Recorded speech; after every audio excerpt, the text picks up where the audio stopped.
I graduated in 2008 with a doctorate in mechanical engineering, and my goal was to be a professor. I wanted to inspire people, especially underrepresented demographics, to become an engineer, to go further in their career. Eventually, I realized that I am teaching people now. That's why I'm still in industry today. Not because I don't want to be a professor, I feel like I am a professor. The culture at Seurat is accepting, very accommodating. From day one, I felt like if I needed anything, people support me.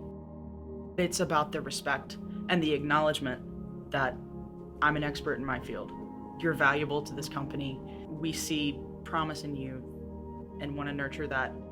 My name's April Cooke, and I am a principal process engineer.